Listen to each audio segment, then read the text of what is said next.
Ready? One, two, three. Now, Sir Honorable Members will recall that the bill was introduced in the House of the People on the 2nd September 1953. It has had a long history and in one form or another it has been before he public since the end of 1949 in the statement of objects and reasons.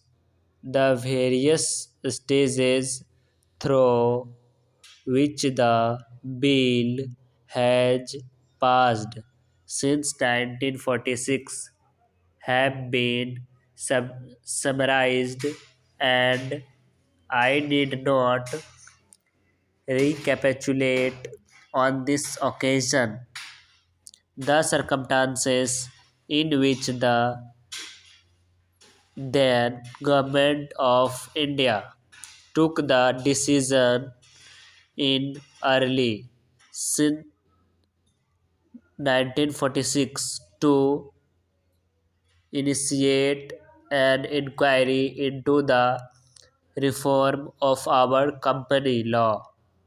I would remind honorable members that between 1946 and 1948, the entire field of company law was carefully reviewed by two distinguished company lawyers who were appointed to recommend the board lines on which the present act should be revised. Their recommendations were examined in the then Ministry of Commerce, and certain tentative departmental views which emerged were circulated in a comprehensive memorandum to all recognized trade and industrial associations, bar associations, the high courts, and the state governments that brought us to the end of 1949. Many representations on this memorandum were duly revised from chambers of commerce, trade and industrial associations, state governments, and the general public. At the end of 1950, the Government of India appointed a committee under the chairmanship of Sri Bhabha to go into the entire question of the revision of the Companies Act with particular reference to its bearing on the development of trade and industry in this country.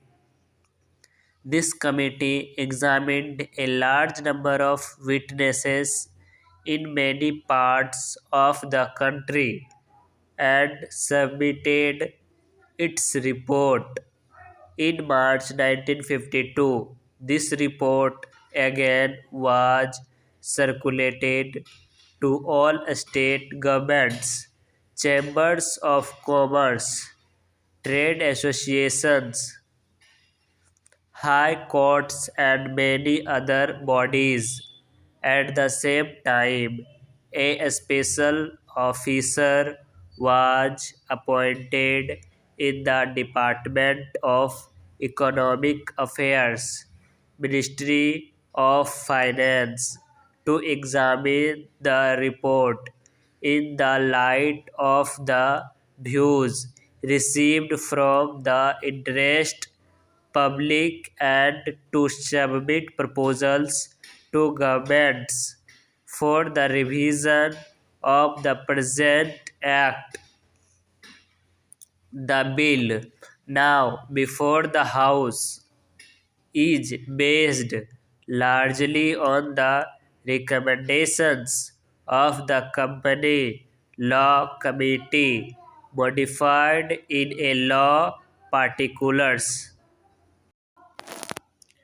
Honorable members will notice that so far as public relations go, the bill has covered adequate ground.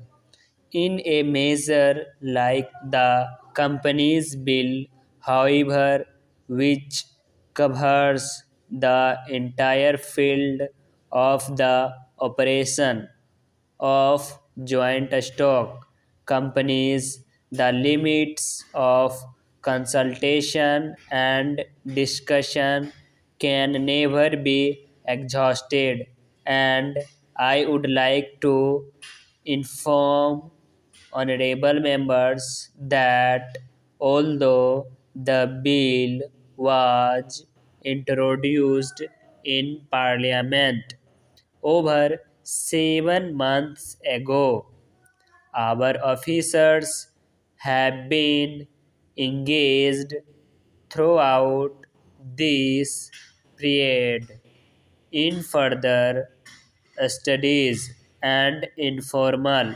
discussions with the interests concerned, and on occasions I have also participated in such discussions. I have also given some further thought to some of the issues arising out of the bill, and I propose at the appropriate stage to bring before the select committee any changes in the provisions of the bill which seem to me to be worthy of consideration. In the light of this further examination, no honorable members will have noticed that the bill contains 6 clauses and 12 schedules. I think it is probably one of the longest legislative measures in recent legislative history, but its size might be regarded as misleading unless I make a few comments. The bill is both, one must remember, a consolidating and amending measure, as mentioned in the statement of objects and reasons. This is the first opportunity which has occurred since 1923 for the consolidation of the Companies Act. Advantage has been taken of this opportunity to redraft several long and complicated sections in the present Act, which have been split up into a large number of clauses. This is the largest single factor accountable for the increase in the number of clauses in the bill. New clauses embodying substantial changes in the present law would, hardly constitute more than a small fraction of the bill.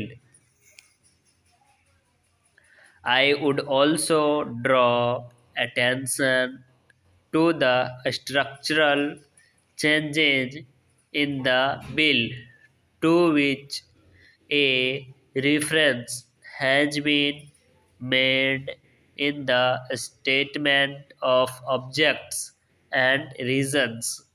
The redraft of the bill and the rearrangement of the exciting chapters in the Companies Act in a more logical order have, I think, resulted in a noticeable improvement in the form of the bill, and I hope will facilitate better understanding and appreciation of the scheme.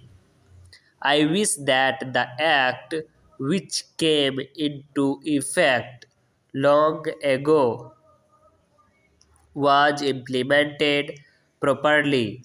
I know that the minister here is very earnest in implementing it, but unfortunately, his colleagues at the state level are disappointing him. Unfortunately, no steps have been taken for trimming or toning up the administration at the state level and at the district level. They have to be taken immediately. Stop.